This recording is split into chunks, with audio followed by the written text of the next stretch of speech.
people don't realize is the system is not perfect.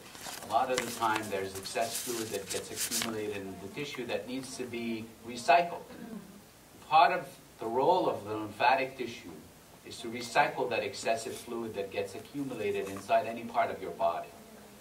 The problem is that lymphatic tissue also contains lymph nodes, which are one of the places where cancer likes to go.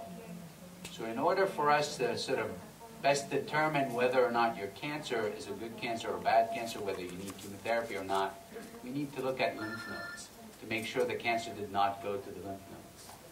Now, a long time ago, before the advent of newer techniques that we have now, people used to take all of the lymph nodes next to the breast because they wanted to see if the cancer inside of the breast went into the lymph nodes. These lymph nodes are under the arm. So we used to take a lot of lymph nodes from under the arm. The problem is that's where all of that extra fluid that can accumulate inside of the arm drains through. It has to go in that armpit area.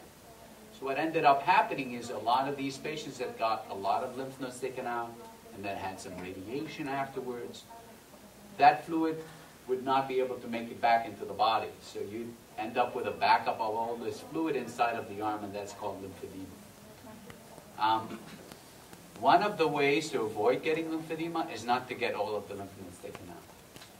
So we've prevented this by deciding which patients actually benefited from having a lot of lymph nodes taken out, because we've found that basically if we could find one of those lymph nodes that could actually give us a good sort of overview of what the other lymph nodes are, we could avoid taking a lot of lymph nodes if we just could find that single one.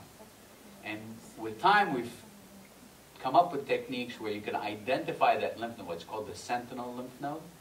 And if we looked at it and there wasn't any cancer, we knew that the rest of the lymph nodes did not have any cancer in them, and we could avoid taking a lot of lymph nodes. So that's one of the main ways of avoiding getting that problem.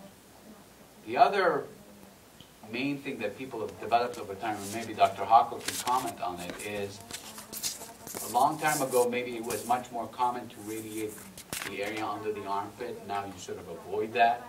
That helps prevent some of the lymphedema. In the past, we used to tell all of our patients that had lymph nodes taken out, you have to be very careful with your arm, because if you get an infection, the infection usually comes with a lot of swelling, and that swelling can trigger the lymphedema.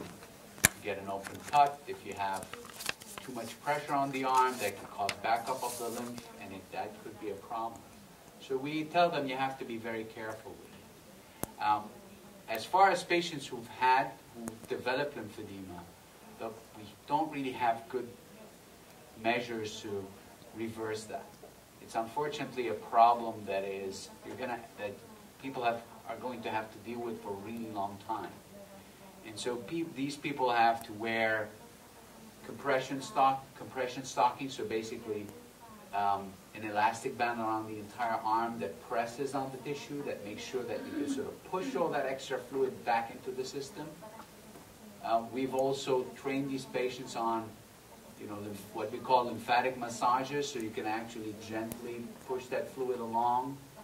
But there's no perfect way of doing that. The best way is to prevent it from happening in the first place. And that's why we sometimes emphasize to patients to be careful with their arm. Now, the problem is all our precautions, all of these lessons we tell our patients are not based on hard facts. It's just us thinking, okay, that's probably not so good for the arm, so you should probably avoid it. A lot of the time, that's not really based on any real facts. So for example, we used to tell our patients, you can't really lift anything with that arm because it's going to create a lot of problems. When we found out over time that actually mild, exercise that's gradually increased, that's done at your own pace, actually helps to prevent lymphedema or actually reverse some of the lymphedema that you develop if you do get it. And so those are some of the advances we've seen over time. Now, as far as flying is concerned, people are always worried with the changes in pressure if that's going to cause any problems with the arm itself. And most of you notice that when you get on a plane, you get off of the plane, you have a hard time fitting your shoes back in because of your sitting position. So we advise most of our patients when they do get on a plane to wear a stocking so that to prevent the lymphedema. Like I said, the best way to prevent it is not to have the lymph nodes taken out, and that usually is to make sure that that sentinel node is done and that there's no cancer there.